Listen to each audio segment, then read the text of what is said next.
Welcome to retroquazar, the podcast and video show where we take a deep dive on video game design philosophy. And today we're going to be doing Insane Aquarium. And as always, I live in a tiny house, so if you hear any background noise, please don't complain. And with that said, let's get on with the show. So today on retroquazar, we're going to be talking about Insane Aquarium, but more specifically the HD remake Insane Aquarium Deluxe. And it's a very popular cult classic of the 2000s, if not a little earlier. About 20 years earlier than that. But PopCat started off as one of the most popular shovelware companies. They would essentially quickly make games, churn them out, and essentially they were just throwing out so many ideas at the wall to see if any of them stuck, and they caught a few. And this kind of resulted in their first holy trifecta: Bejeweled,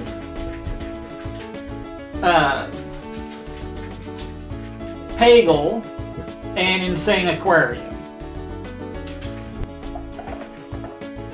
And sorry if you hear any of the noises from the hounds.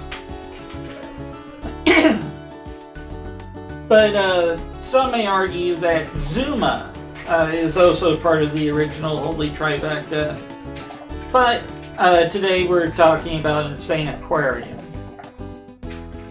I didn't look too deep in the lore here beyond the general history. That I don't remember dates too well. So most of this is from memory.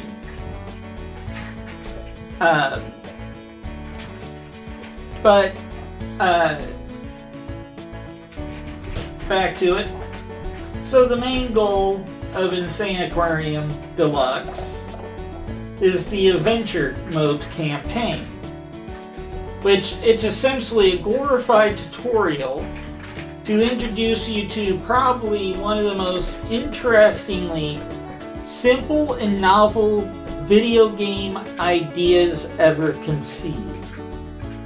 Underneath this little happy dippy layer of silly fish aquarium game, you will find probably one of the greatest micromanagement simulators ever conceived. This is Insane Aquarium. The general consensus to the base game is simply given to you at the beginning of the game with an instruction manual, just pretty much telling you 3 steps. You need to feed the fish when they turn pale and sickly. Then, when they get big enough to ship coins, you click those coins, and then you get money to then buy food to feed the fish. And you're essentially feeding into this cycle until you can afford the egg pieces to then move to the next level. And each level takes slightly longer than the previous, but each level you also unlock a completely new pet. And these pets have a handful of different abilities. And each one, all of them, can be subjugated into 2 main groups: passive and active pets. Passive pets will just innately inherit a ability to the entire tank, such as slowing down coins and the falling of food, when the most common is an active ability, which either requires the fish to interact, the pet to interact with something within the tank by physically touching it or going near it, or in coaching the player to do so with it.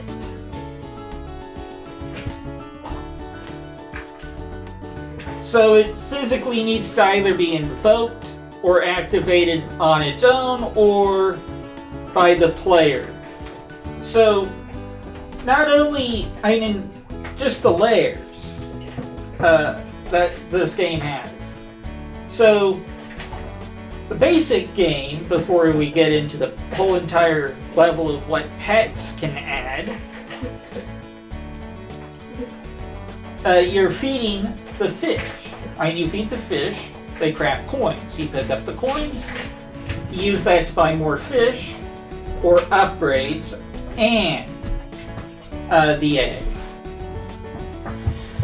Which sounds simple at first until you also come to realize that occasionally, about every couple of minutes or so, depending on the difficulty of the tank and the level in the adventure mode, an alien will pop out, as already predestined by the instructions. Essentially, the goal of the alien is to eat all of the fish in the tank, causing a game over state. When you have no more fish in the tank, you're game over. Done. Donezo. Done. Cooked. But that's the interesting part. So the game becomes a game of nutrition where you need to outlast your opponent, which is an unyielding force. You just need to survive it long enough to essentially get the hell out of Dodge. And each tank has its own set of 5 pets that you need to release from their eggs. And each tank has its own localized food chain, which you must actually form a strategy into siphoning profits from. So, and before this is one of those games that you really can't really understand its true inner machinations by watching someone else play. It's one of those you need to physically pick up with your own 2 hands and guide your own experience through. Old games are like this in their own respects, but some games are easier to explain by offhand than by hand. This is one of those games which isn't easily explained. You're not going to get the intended experience if you watch someone else play it. It's definitely one of, literally the entirety of what makes this game so interesting and captivating is the micromanagement in all of it. Each and every coin, that's something that demands your attention to click on. Every time you feed a fish, that's good, because that means you're going to keep getting more coins.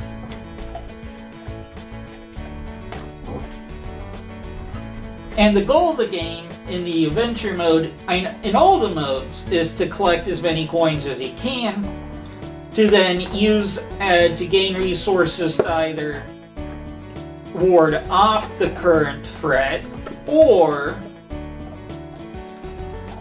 get the hell out of Dodge. So,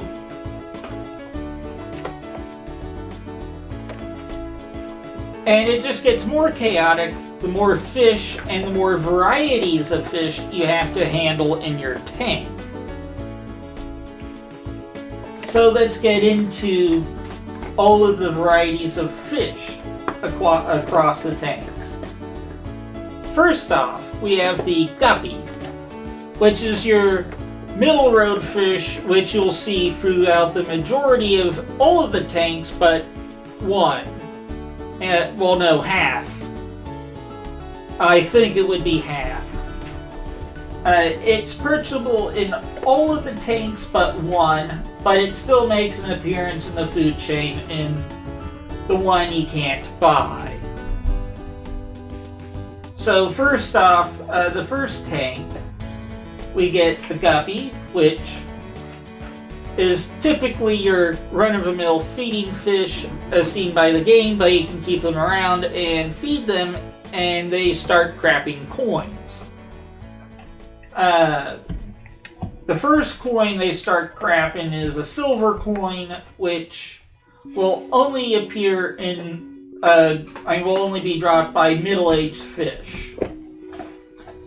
And it's worth $15.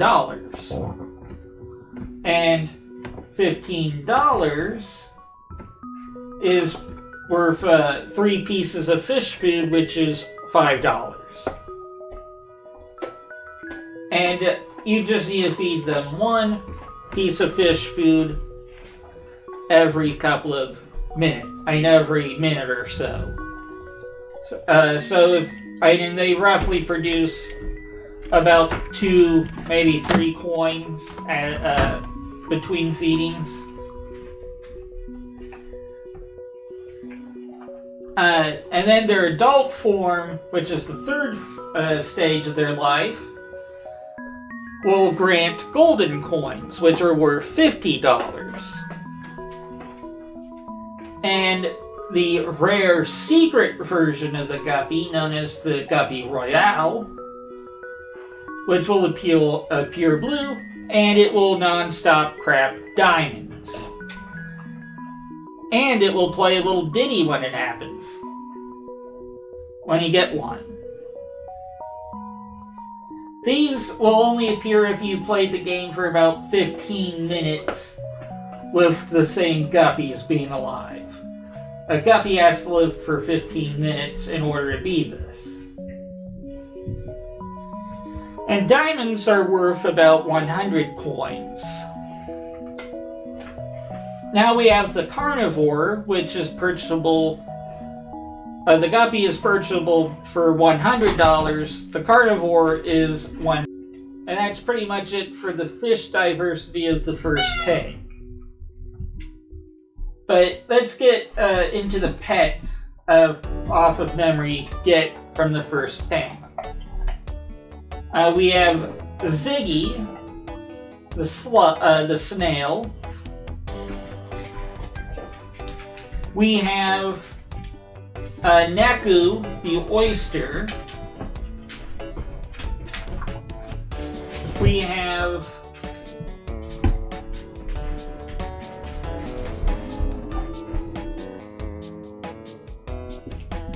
Itchy, the swordfish. Prego, the motherfish. And not at least a seahorse. I forget its name. I'm not good with names. And I like to do this narrative off of memory. For you, lovely viewers, you should be looking at that, unless you're listening to the podcast version. But, Stinky the Snail, his purpose is to sit at the bottom of the tank and collect coins you don't collect. So he's a safety net, but he's a very crappy safety net. In that he's pretty slow. Then we have Naku.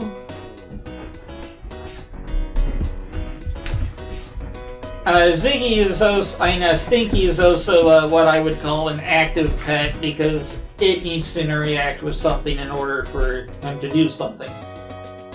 Naku is a oyster.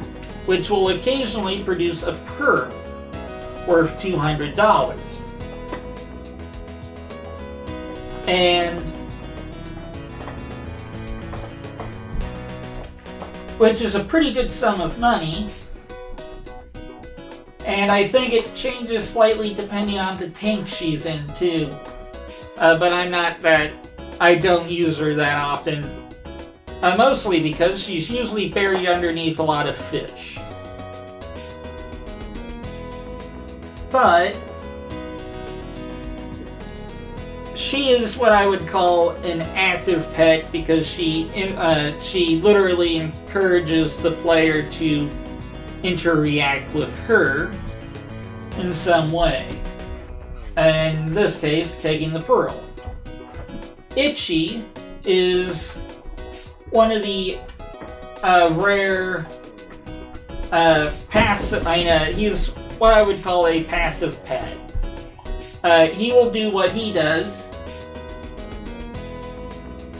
when he. No, he's technically an active pet, but he's a category within the active pets. The defender pets. There's only 3 in the game. He will automatically attack, kill with extreme aggression the alien enemies. Pregu, the mother fish, will randomly crap out guppies. That's it. Free fish to do whatever you want with. And the seahorse, he will occasionally crap out food towards hungry fish. But he's not quick at feeding the fish. So he's only really useful in the early part of the level, where you can only have 1 pellet to feed 2 fish, and you just really need the help to feed the fish early on. So, the basic and general background theme of Tank 1 is your typical nautical scene, and the prominent decorations are a old-timey diving helmet and an alcove. And Neku, since being a stationary pet, will be overlaid on very predetermined key spots, always in the same place, but differently in each tank. And here she appears in the alcove.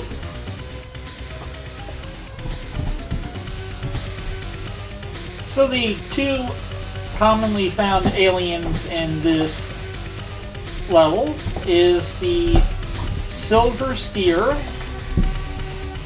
I don't know how that's pronounced. And he is found in Tank 1 and 2. And we have the Balrog, which is essentially the same boss, but tankier. And I kind of lump these 2 pretty much as the same boss. The Silver Steer pretty much is the most forgettable of all the aliens because he's not the most prevalent alien in the roster. Mostly because he's so easily killed. If he sneezes, you could probably kill him. But the Balrog takes twice as many hits to kill, and he also has a dash ability. A minor dash ability. But their main AI is essentially kill the nearest fish and fuck off. That's pretty much their AI. That's almost the AI for all of them. Kill the fish and find the next fish nearby. But there's also a cooldown to how many fish they can kill a minute. But I know within a second. They can only kill like a fish a frame. And this game, I think, due to my calculations, is about 20, maybe 30 frames a second if you're lucky. But it's one of those games that doesn't really need new advents in frame rates or better graphics to get what it does by. Mostly due to its novelty, it has found a very unique niche.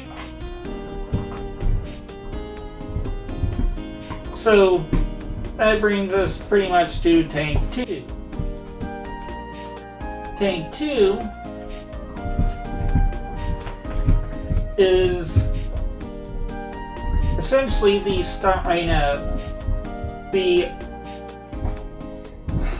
fish in Tank 2 start off with the Guppy, and pretty much the food chain change is the Chemical X and the pot, I think. So essentially, you need a fully grown Guppy, you feed it Chemical X, and then it shits stars. And these pitcher pots scurry around on the bottom and they catch the stars and craft diamonds. And a star is worth, I think, 3 coins, but the whole idea is you use it to feed the pitcher pot, which then crafts a diamond.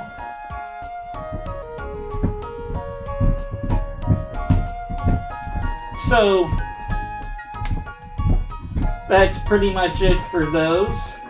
Pets we can obtain in this in Tank 2 are Clyde.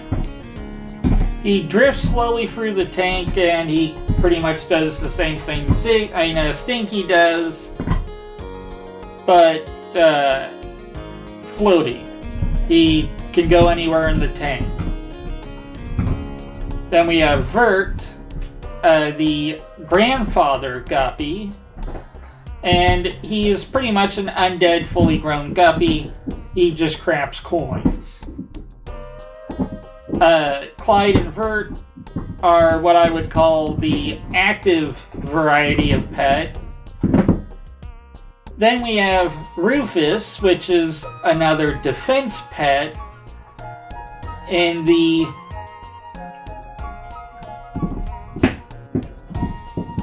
active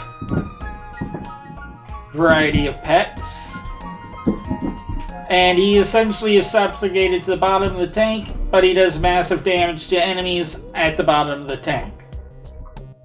Incredible damage. Then we have Maria. She's a mermaid, and she is a passive pet, and her shtick is she randomly starts singing, causing all the fish to essentially have golden diarrhea for a couple of seconds. And the last one, Wadsworth. He's essentially a whale, and he is a nuclear bunker. Essentially a fallout shelter for your children. He will only protect guppies of small and medium size. And effectively, if all the fish in the tank die, all but the ones inside Wadsworth, you're pretty much fine.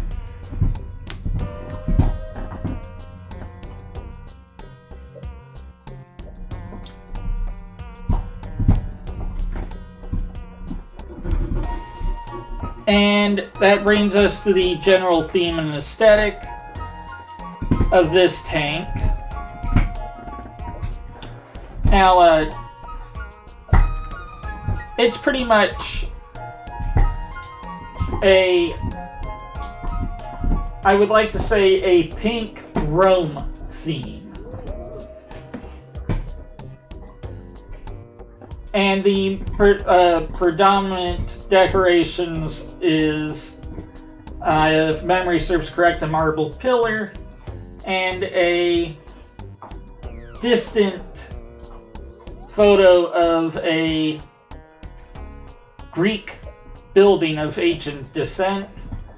And Neko can be found on top of the pillar if you use her here.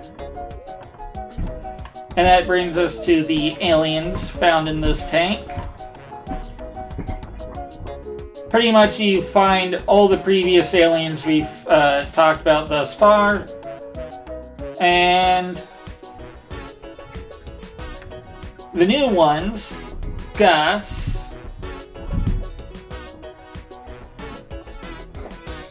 and Gus is one of the more unique bosses. He's also the most irritating to get when you first start the game, because he's a fat ass who can only be killed by heart disease, by overindulgence of fish flakes and other food. So, pretty much, you can't kill him with a laser, but he's happy to kill himself by gorging himself. So you need to feed him. Then we have the Destructor, which is essentially a robot that rolls around on the bottom, and he will occasionally fire missiles, which I have not been able to determine if they actually actively target high-value fish or random fish in the tank every time it launches. But you can shoot the missiles to stop them from killing a fish, and that's pretty much it for the Destructor. So that brings us down to Tank 3. The fish you get in Tank 3 is the Guppy again. And we have the Guppy Cruncher and the Bug Cruncher. The Guppy Cruncher pretty much acts like another carnivore, but it's subjugated to the bottom of the tank, and you actually actively need to bait tiny fish to the bottom of the tank to feed the Guppy Cruncher. And it can jump good, but it can't get to the top of the tank. And guppies naturally want to stay on top of the tank anyway. It's their AI.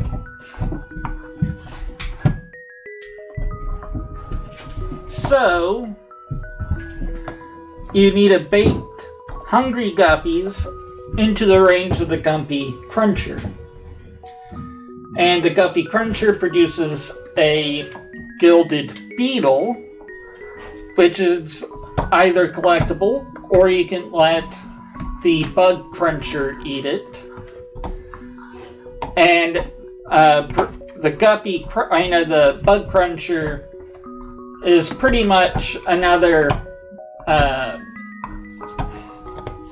star pot at this point, but it fully swims around the tank like carnivores or guppies do, in search for those bugs that the Guppy Cruncher produces. And it will shit out a pearl for $200. So you can actually double your investment. Quadruple your investment if you feed guppies into this food chain.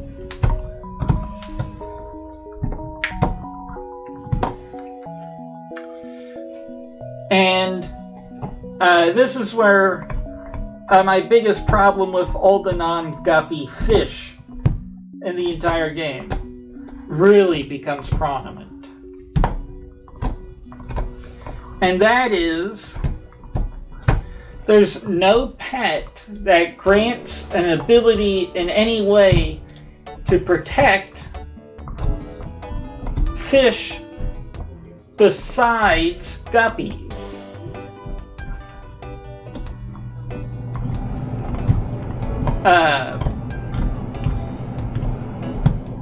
And that's actually pretty bad because those are usually your cash cow fish. And if one of those dies, well, you might as well say either fuck it or buy another one.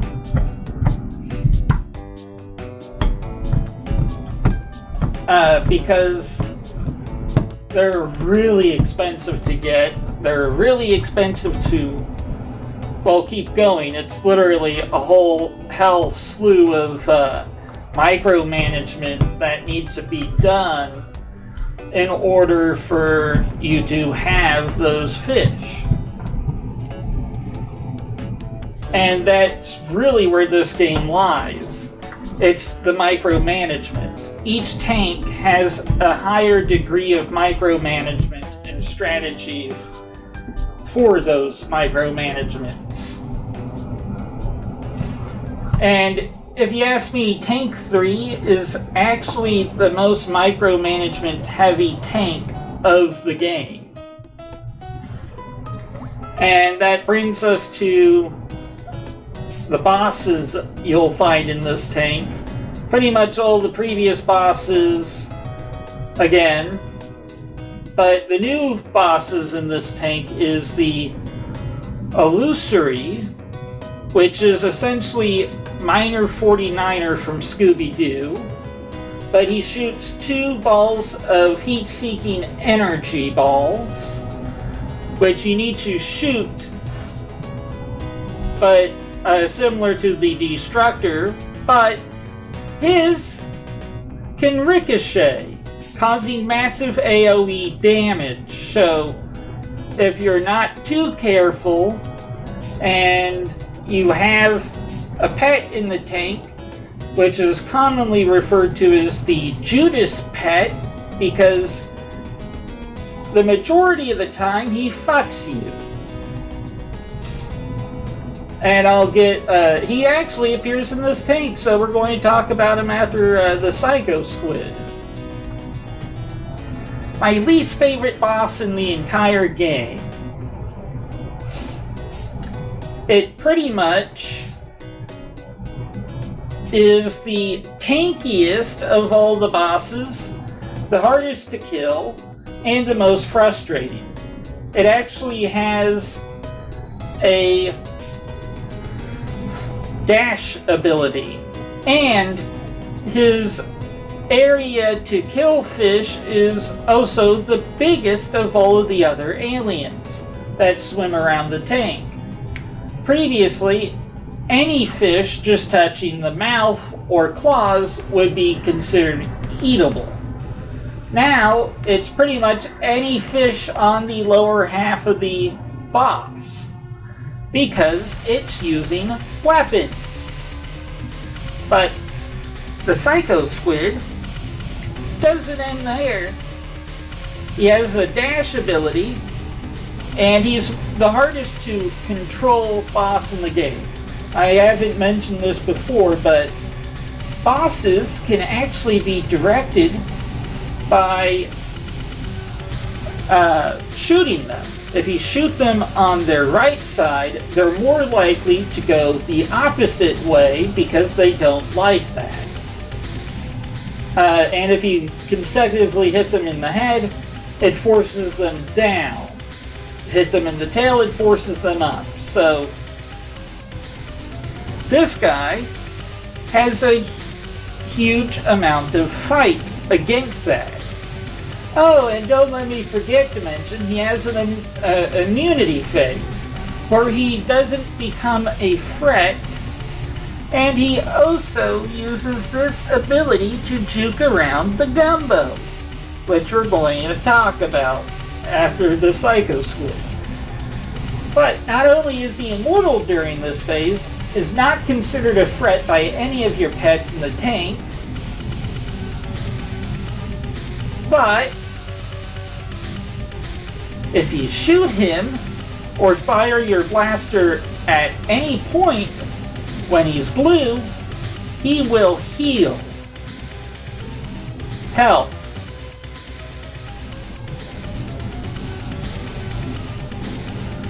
Which makes him the most frustrating boss in the game. Obviously, because he can manage to kill almost 5 fish in a single frame from my count, or just flat out all of them if they're in the area. And the most deaths I have ever gotten in this game is due to the Psycho Squid and or the Judas. And that brings us to the pets. We get Seymour, who grants a passive ability. Coins in the tank fall much slower. Shrapnel, which is an active pet, he will drop bombs that will blow up fish if they make contact, but gives a lot of cash when collected. And he actually has an AI to actively hunt down guppies and bomb them. So he's a high-risk, high-reward pet. Now, Gumbo attracts guppies using its lantern on its head when enemies are in the tank, and he's programmed to keep the fish as far away from them as possible. But when there's 2 aliens performing the pincer remover against him, well, he's fucked. And you're fucked. And since all the fish are in a compact area, if one of those stray ricocheted balls goes towards Gumbo, or worse, Gumbo actively goes towards the projectile with all of your fish, well, all of your fish die, fuck you. Psycho Squid becomes no longer allocatable as a threat, and Gumbo just wanderly, leisurely sits on top of the Psycho Squid, or the Psycho Squid just wanders on top of Gumbo. The moment the Psycho Squid becomes an alien again, he's going to instantly kill all the fish. If you're wondering, Gumbo is actually one of the most useful fish in the tank if you use guppies, aside from Watson, who essentially grants you immortality if you have guppies. But I have had times where an alien has spawned on top of Watson when he was collecting the guppies and killed all of the guppies before they went into the Watson. So, and Gumbo and Watson are, I would consider, in the defense pet category. And there's 2 subdivisions in that. The aggressive defense pets and the neutral defense pets. Essentially, the neutral defense pets, well, pretty much are safe havens or bastions for fish, or they're supposed to be. And then we have Blip, he will provide you with info on which fish is hungry or is about to be hungry, and there's actually a part in the AI of all the fish in the game where they begin to look for food before they turn pale. When they turn pale, that's actually because they're about to starve to death. Blip shows you which fish are hungry before they begin to die. He also shows you where the aliens will spawn before attack, which is actually pretty helpful if you could actually tell your pets if you can tell your pets or control them in a way, like Gumbo, to essentially move the fish as far away from that as possible, but no, you cannot. The moment the alien appears is when the defensive pets activate. And Blip is a passive pet. Shrapnel is an active pet. Gumbo is an active pet. But Blip is a passive pet. Also, he unlocks all of the tank tree. All the fish, essentially, once you unlock one tier of the tank, it will unlock everything. And I haven't mentioned that yet, but the inner mechanics of the game, a lot of it is actually surviving until key events happen. And guppies are heavily tied into that. Once you have a tier 2 guppy, you will unlock the ability to upgrade food and buy more guppies. And then when you get a tier 3 guppy is when usually everything else unlocks, up to the next item in the food chain, which then you have to buy. So, for example, in Tank 1, Guppy Tier 2, Guppy Tier 3 would unlock the carnivore, and then everything to the right of the screen after the carnivore would stay locked until you buy the carnivore. Blip skips that. And our last pet is Rhubarb, the Hermity crab. He scurries around the bottom of the tank and he throws fish to the top of the tank that stray too close to the bottom. And it's really annoying when your high value fish are sitting on the bottom crapping gold into out of bounds space. And let me tell you, in a game where the majority of the time is literally waiting for those fish to crap so you can move on with your life, is not a really good experience to have. This guy prevents that. Is he worth it? Well, maybe. And the general aesthetic of Tank 3, for those who are watching the podcast version of this, is the Zen Garden. And the most prominent and most memorable part of it would have to be the bonsai tree. And Naku is found on the flat rock underneath the bonsai tree in this tank. And that brings us to Tank 4.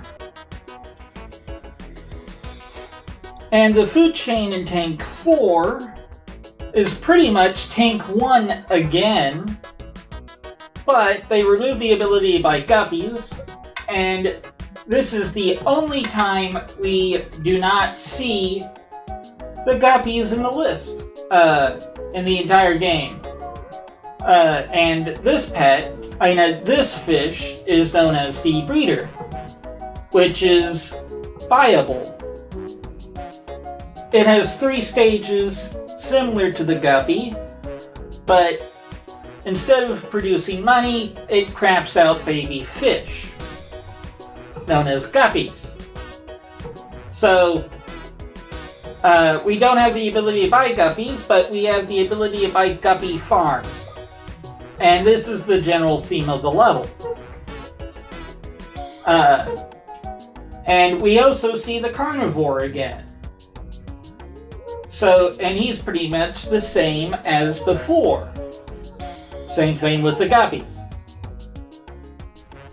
And this is the only time we'll see the ultravore, which is essentially a giant piranha that eats smaller piranhas, and is probably the most useful fish in this tank.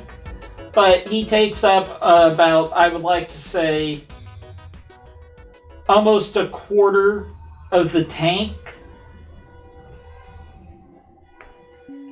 if not a little less, but don't go too far, a little less. But he is very big. He's also the biggest cash cow in the game. Meaning, he's a really big target. I have not mentioned this in the previous tanks, but each fish has a hitbox determined on the size of the fish. The ultravore has the biggest hitbox, like I said. He practically takes up almost a quarter of the tank. So, he is most likely the very first thing that's going to get killed by any of the aliens, which makes him a high-risk, high-reward investment where you need to actually keep him around for at least 15 minutes before he pays for himself. Which is bullshit, if you ask me. Especially considering a lot of the fish eggs, and a lot of the eggs for the pets in this tank in particular, are abhorrently expensive. And this tank really brings up the biggest problem with the entirety of the balancing structure of Adventure Mode. Adventure Mode does not actually encourage, well, it does, it encourages the use of all these other fish, but the game is heavily built against you using those fish, as in hostile. So, in most cases, I found the most reliable strategy in Adventure Mode is the slow, painful, tooth yanking approach. And I shit you not, literally half of the entire amount of footage I have captured of this game, consisting a total of 8 hours, 4 hours of that is literally this tank, including failed attempts.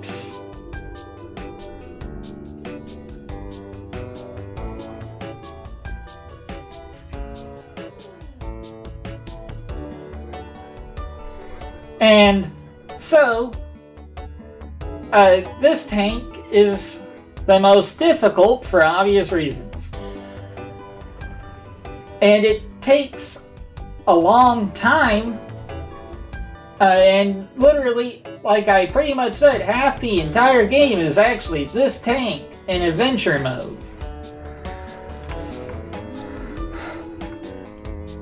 So, the pets we'll find in this tank is Nimbus, who will essentially throw food and coins back up to the top of the tank instead of collecting them.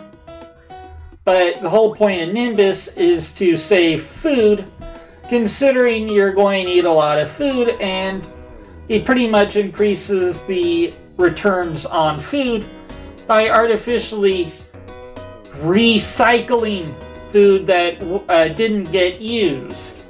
So he's actually pretty lucrative if you consider it on this aspect of waste not, want not, but he's more of a gimmicky pet. He also throws cash back to the top, so if you use Nimbus, you can't use the snail from earlier. And I haven't really figured out how to use Nimbus good, besides, well, he's Nimbus. He's here. He's in the game. He's probably the most least used pet I have ever used. Aside from the aggressive defense pets. Now, he's also, he's an active pet because he interacts with things. He has to touch things. Amp. He is a active pet. And he essentially electrocutes all of your guppies, all the guppies in the tank, instantly killing them, but will grant you 1 diamond per guppy. And he is actually one of the most useful strategies in this tank, mostly because you skip practically 2 steps with him. And you can just instantly cash out on your guppies, and considering you have breeders, well, you have infinite guppies. And Amp does take time to recharge, and you need to click him 3 times to really cement that you want to kill all the fish in the tank. And next we have Nash, who is a an aggressive defense pet, and Nash will viciously attack aliens, but and he is the highest, well, second highest DPS of the aggressive defense pets, dealing massive damage. But the catch is he will randomly eat guppies, which is his trade-off. He's a mercenary that needs to be paid. And now, then we have Angie, who has a really useful synergy with Amp, and his ability is to resurrect dead fish, but only in the event that the fish dies in a manner where his body is left intact. So that's starvation or Amp. So you can actually recycle some of your guppies, but Angie is an active pet, and in order for him to do his thing, he actually needs to touch the fish that's dead in order to resurrect it. And he can be overloaded quickly, and he has a varying average depending on the distance between the corpses, and he can only resurrect 1 fish a frame, so if you have a bunch of them stacked up on top of each other, he can do so. And the last pet we unlock in this level is the Alien Mastermind, who eats all of, he doesn't do much, he just kills and eats and pillages everything. Wait a minute. Oh, he's just the final boss.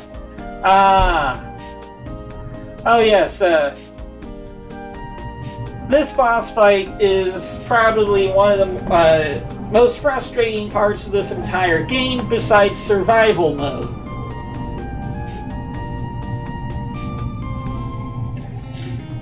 And survival mode is an endgame thing. But we're not there yet. So, basically, we just need to blast the crap out of him, but he will randomly spawn in all of the previous bosses. But, before we get to that, into the final boss, let's finish Tank 4. I forgot to reveal the boss that appears in Tank 4.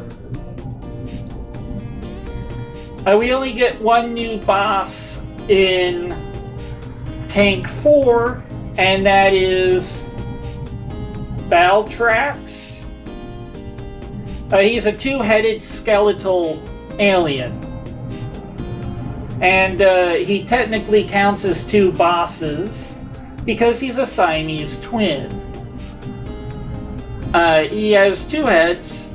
One head is inert, and the other head's the active head. And you can only kill the active head. Once you do, the inactive head will become active and will do the same as the first. And out of all of the aliens, he has some of the best animations. Because they actually had to render it in 3D in order for it to actually work correctly. And a lot of the pets, a lot of the aliens and fish in this game are actually rendered, made in 3D, but then rendered into a 2D file. And they actually rendered enough to, all the 3D components in such a manner they can, with a very complicated algorithm, they could actually somewhat realistically 3D animate this boss in particular, because it's a chain of spine bones mostly, with two heads. Also, if you have Gumbo in the tank, there is actually a very high likelihood he could run into the inactive head before you kill the active head, and once that happens, the active head can instantly kill any fish in Gumbo's radius. Because Gumbo didn't see the boss because it wasn't a boss yet. And it's just another reason to be frustrated with Gumbo. And now let's go back to the final boss. Oh wait, sorry, I forgot to go over the aesthetic of Tank 4. Tank 4, the general aesthetic and mystique is abandoned mine shaft. Most prominent decoration is a minecart, and you will find Neku sitting on the wooden barrel. Oh, and there's also a human skeleton in there somewhere. Which actually applies, humans have died in these aquariums. Which is actually pretty interesting, unseen backstory lore to a game that didn't really have any, period, and they didn't think of it. So, Krayrox, like I was saying, he will spawn in all of the previous bosses from before, including the Lardass, who is now highly allergic to lasers, apparently. And that makes me frustrated because in previous levels, he could only feed him. But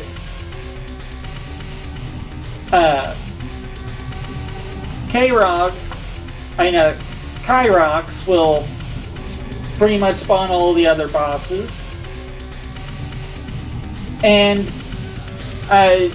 he's attacking the tank where all the pets are kept. And if he kills all of the pets, who are the special sentient fish in the Insane Aquarium universe. He pretty much has quelled the fish rebellion against the aliens and will become the new overlord by proxy. So you need to kill him before he does what he does. And the other thing is he will spawn mini silvers, which is pretty much a copy of the Subversed from earlier, from Tank 1, but tiny. And they're actually adorable. And yes, you can actually get it as a pet in the Zen Tank mode. But we'll talk about that later. And there's multiple phases in Balrog. No, not Balrog. K-Rox, the final boss. And pretty much, it's just a clicking fest where you need to use your skills of micromanagement and danger assessment to take out the most, to prioritize the most dangerous bosses, and Kyrax can't attack your pets directly. Hence why he is summoning all of his minions to do it for him. And it is an interesting boss fight, but it is a boss fight that many people hate. Because, in a lot of his later phases, he can practically kill 15 of your pets in a single blow.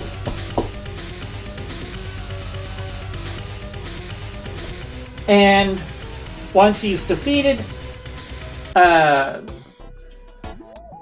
essentially retcon bullshit as Angie revives all the pets that died in the battle. And where this retcon is his ability only works if there is an intact corpse. And considering all of the aliens in the game consume fish, they also do the same to the pets in this boss fight. So there is technically no corpse that's intact to revive, and that's where the retcon lies.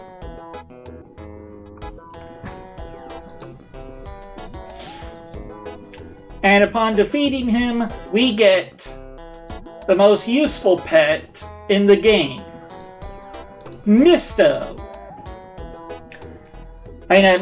Presto. Presto is a tadpole, and you can click on him to become any pet in the game that's unlocked.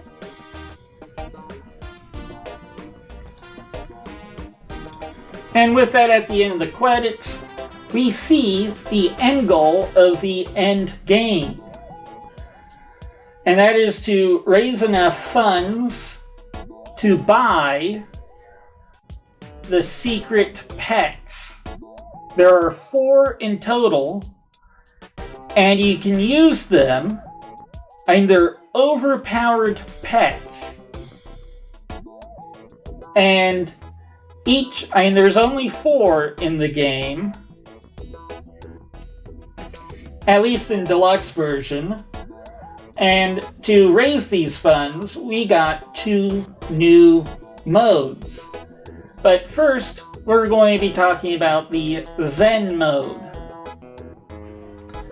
A lot of the PopCat interactive titles and action titles actually have a Zen Mode, which is kind of like an idle garden type thing. Essentially, it's just a passive way to collect resources to then reduce the amount of grind time needed to collect the resources to unlock the new pets. But considering in Windows 10, they removed the ability for screensavers to actually activate or be used, this feature is dead because screensavers are dead, and it pretty much works exclusively in a what I call the smart screensaver, and essentially it keeps track of everything. Every incremental increase in shells, and when you move the mouse or do something else, it goes away and that data is saved. But it's not the most lucrative thing. But there is a bunch of secret fish within this mode, and part of 100%ing the game also includes getting all of the secret pets that can be found in the Zen Mode. None of these fish can die to anything but being eaten, and even then, those fish are just feeder fish that can't grow or produce money. They're just there to feed other fish. And you can also find a lot of the bosses from the adventure mode and other campaigns in here as a very rare fish that will only appear on Sundays. And yes, the store actually is randomly generated depending on the calendar date. So, there's guides out there for this, but it kind of, in the original production of this game, this kind of adds a physical incentiveness to prioritize buying certain fish by grinding that day. And, or save up a fuckload of shells so you can buy these super ultra rare fish.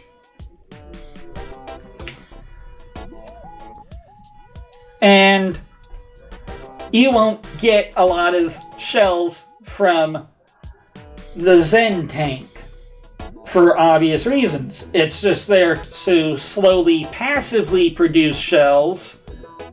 So if you don't play the game as often, or use your computer often, go outside and go play, the screensaver turns on and bippity boppity boo. And I can't get any footage of the screensaver because I have a Windows 10 PC. So we're going to have to take my word on this.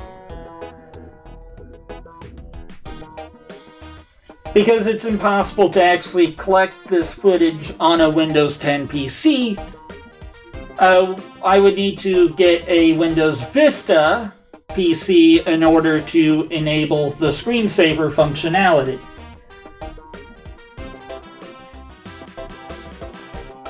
Which brings us to time trial mode, which essentially you can pick from the 4 tanks from earlier and survive, collect as much money as he can before the end of the clock, and 5% of the money you collect is converted into shells to then be used in the Zen tank shop, or to be saved up to buy the bonus pets.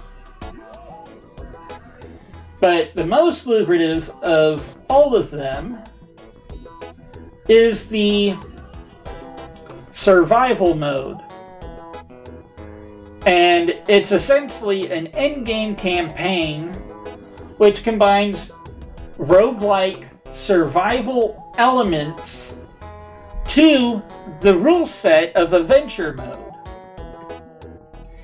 Everything is slowly inflating. All the prices on everything is slowly increasing as you collect coins, and as time progresses, randomly.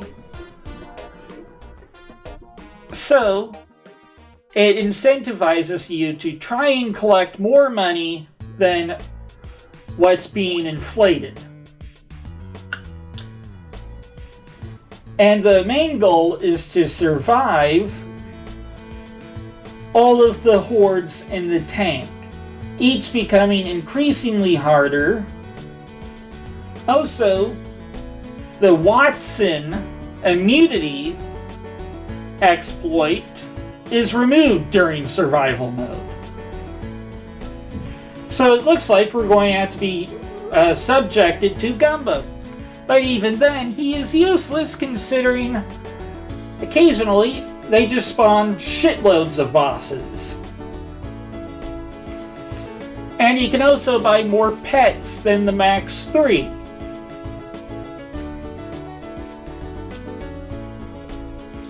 And you can only pick from 3 pets in any tank to start off with,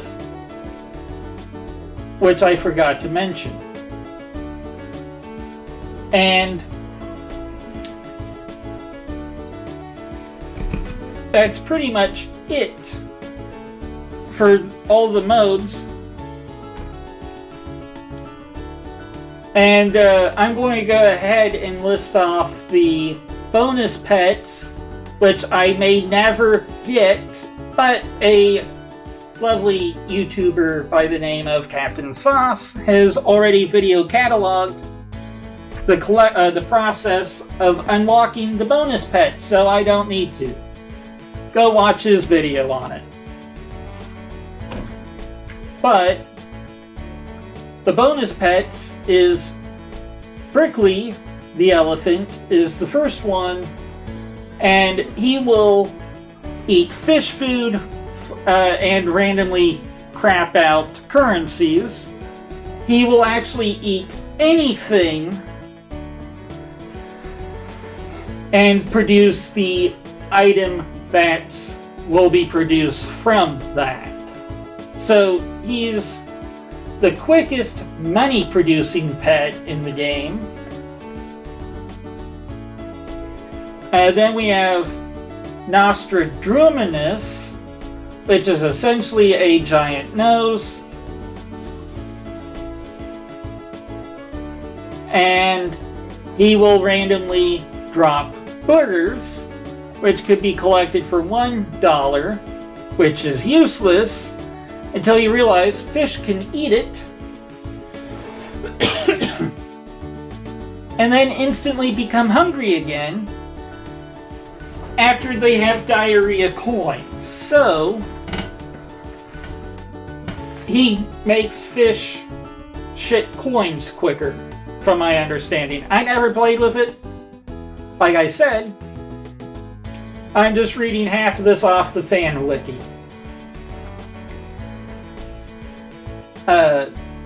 Then we have Stanley, which is the highest damage aggressive defense pet. And he's animated to throw random balls at aliens, dealing massive damage. And then we have Walter, who is a Pangu, which will actually punch other pets to instantly activate their abilities ahead of their time. So Walter is probably the most useful of all the pets because you can use him to punch some of the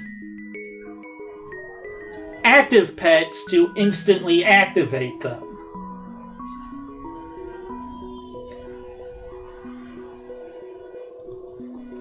Including Morel, who is sort of in the middle ground, that mermaid from earlier, I think I labeled her as a passive pet because there's no way for the player to activate her. She just activates herself whenever she wants. But with the use of Walter as a synergy, we can force her to comply.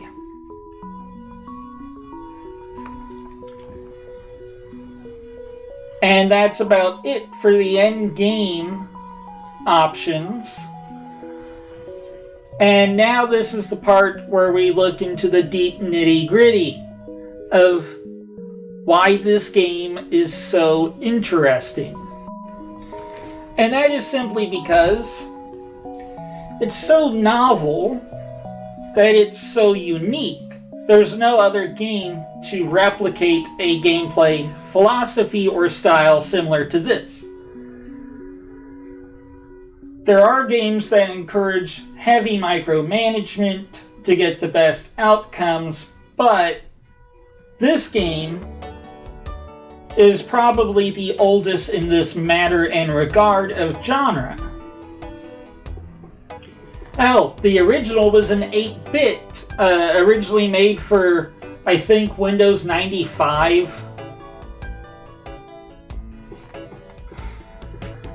And the original didn't have music at all, which the music is gorgeous in this game, and after this segment I will go into that. But with this micromanagement, you have to feed the fish eat, and then they produce money, and the entire game is literally going back and forth, managing certain things. If you're not collecting the coins, you're not making money. If you don't feed the fish, you lose money. If you don't use your coins to buy upgrades to make your life better, well, you're just wasting your own time and getting nothing for it. And you end up having to look at multiple different things in the tank to actually accomplish the main goal. Albeit collecting, depending on which one and which of these modes, may vary. And you need to collect enough money in between alien attacks, which adds a whole secondary degree. You're actually strapped for time. And the faster you collect money, the sooner in all of the other modes you can stop. So the entire game is literally building up this pressure on the player to essentially maximize their micromanagement skill. And when you add different varieties of fish to the mix, it adds more layers of micromanagement. Not only are you worrying about feeding the guppies and collecting their shit, but now you have to micromanage having enough little guppies in the tank to prevent your piranha from starving to death. Also, I will give you a tip. The worst upgrade in the entire game is increasing food quality in later levels.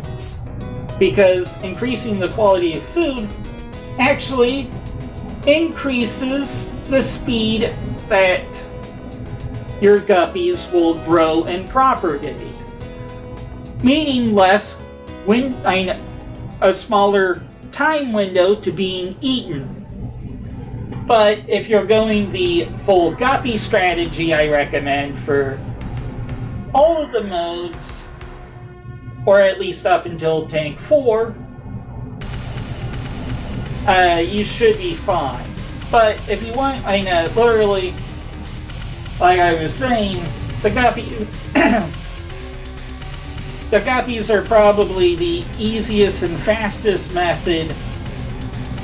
Well, no, not fastest, safest method for adventure mode, mostly because each guppy is essentially an extra life. Run out of fish in general, you're dead. So the more fish you have, essentially the more lives you have.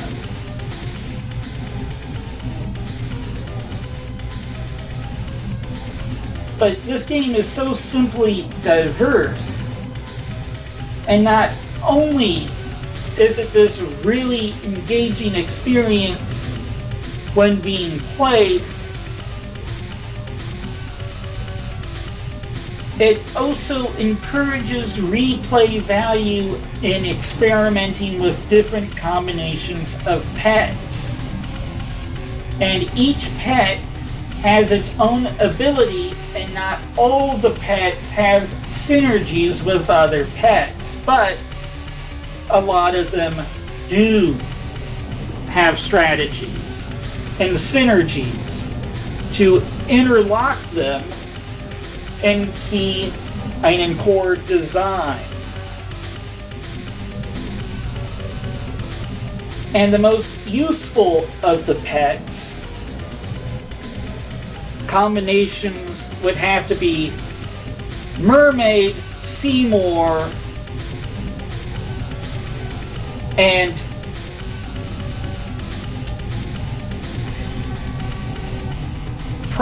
Presto. Presto can become any pet in the game. The Mermaid makes all of the fish randomly crap, and Presto and Seymour slows down the fall of coins. So Presto, after you beat the adventure mode, becomes the most useful pet to use in all of the modes.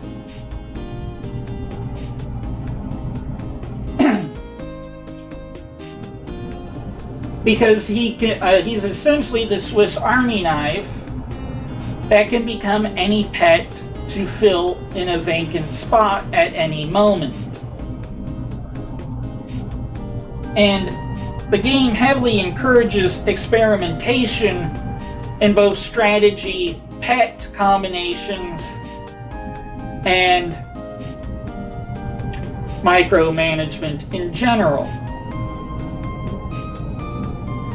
The bosses are an interesting hazard to deal with, which, in my opinion, adds a layer to the game. The illusion of having to be as fast as you can to avoid the dangers.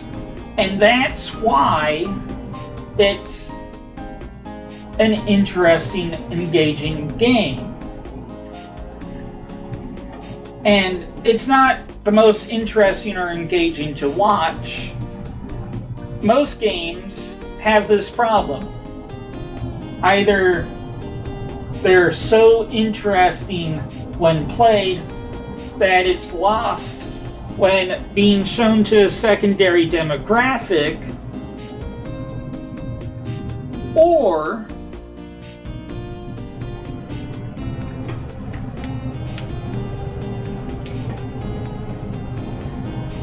they're so universally known and playable that pretty much anyone can look at the video and be entertained. Like Minecraft, for example. The most viewed and watched video game of all time. And mostly because it's really interesting to see what other people do in an open game of mass creation, destruction, and so on.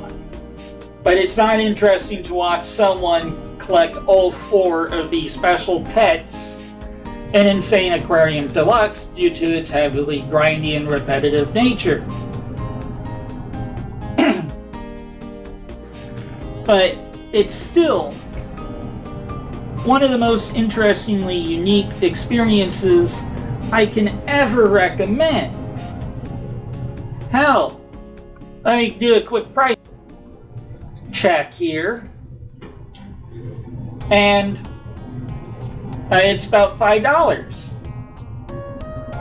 $5 for a game that's so interestingly novel in its execution, which forms probably the most solid video game experiences without the use of narrative. Hell, it's even part roguelike. It's essentially the very first roguelike on PC, if memory serves.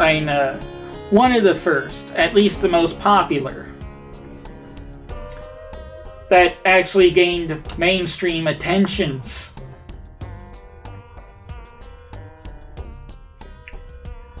And that brings us to the end of the retrospective part and the philosophy. So,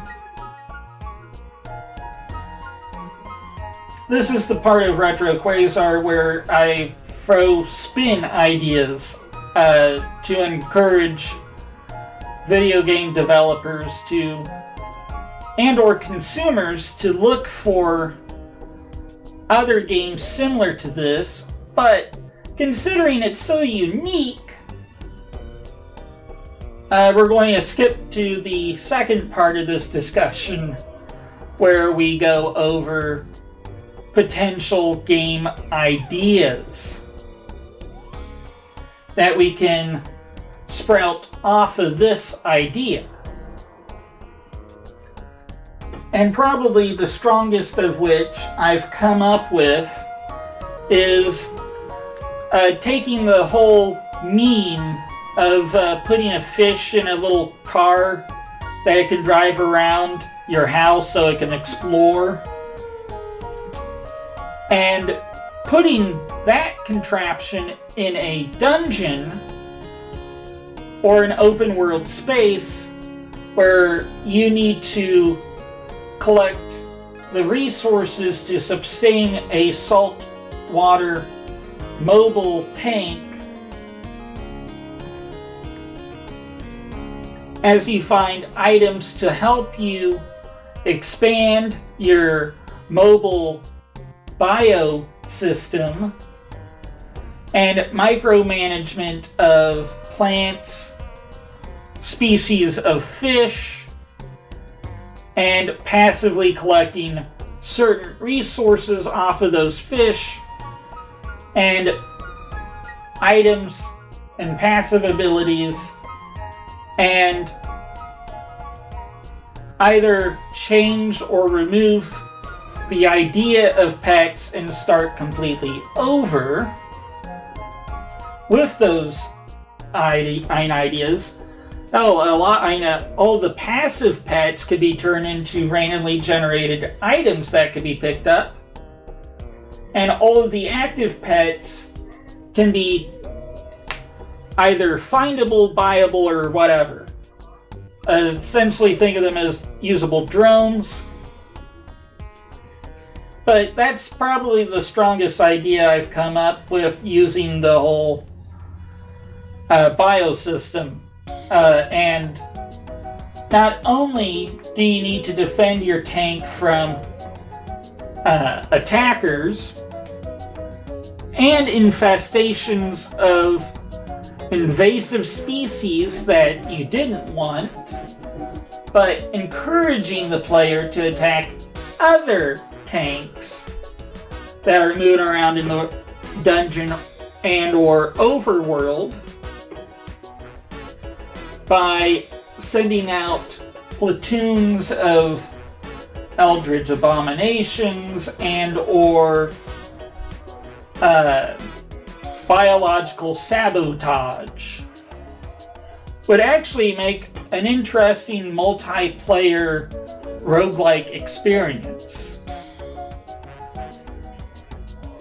But I'm not a video game creator, and you can take this idea and make it into a game, but just leave a link somewhere saying he got this idea from this podcast. And this has been Retroquazar Insane Aquarium. So, the music in Insane Aquarium Deluxe is actually probably one of some of the most interesting soundtracks I've heard in a video game.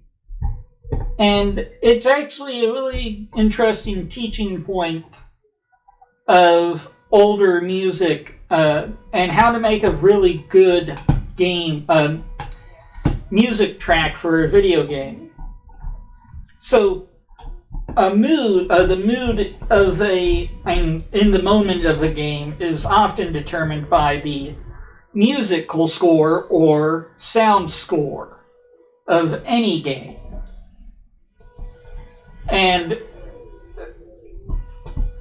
each tank has its own unique theme, and a lot of that's also reused on other screens. And it's one of those timely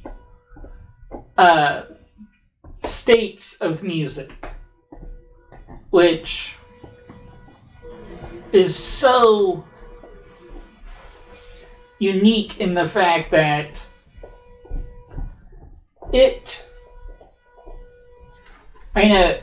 if it's looped, you don't really notice it looping at all. And the reasoning is, it's a bit of a music theory, but it essentially uses what I refer to as dynamic looping. Essentially, in each score, in a song score, it's actually the same loop, the same melody being played on different instruments as it slowly swaps between them, creating a dynamic score when keeping with the same melody, giving the soundtrack an auditory illusion where the brain doesn't memorize key scores of instruments, and it's so diverse in the instrument score. Each time it loops over, the brain processes a different layer in the soundtrack. And I think the best music in this regard to demonstrate this would have to be from Tank 2.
Right here in the 20-second mark of the song, the main starting instrument, which I believe is a MIDI cello, is swapped out for a real flute.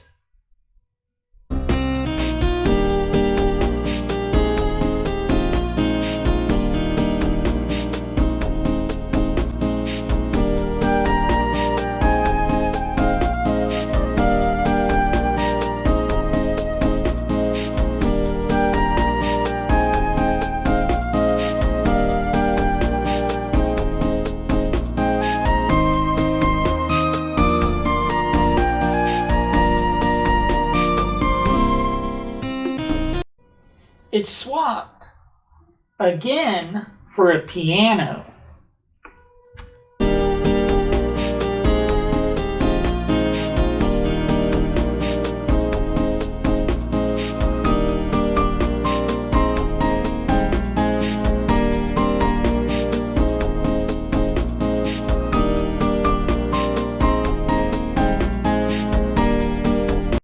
It swapped back to the original starting instrument here, but one of the background instruments is changed to a harp.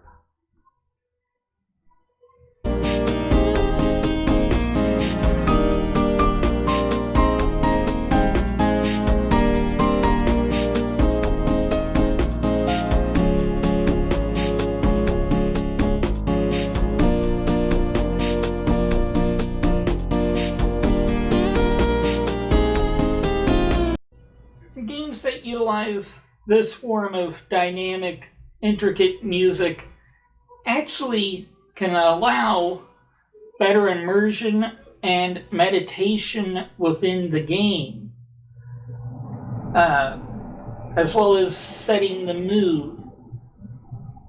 And all the tank main themes are to set the mood for a Zen type passive theme, a calm before the storm. And the music is very well made. Hell, I heavily recommend listening to the entire track. I think someone put it up there for free on YouTube. But with that said,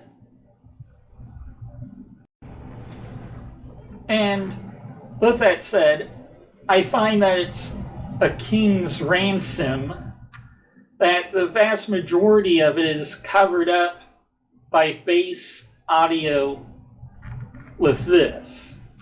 I mean, bass audio settings when you start up the game.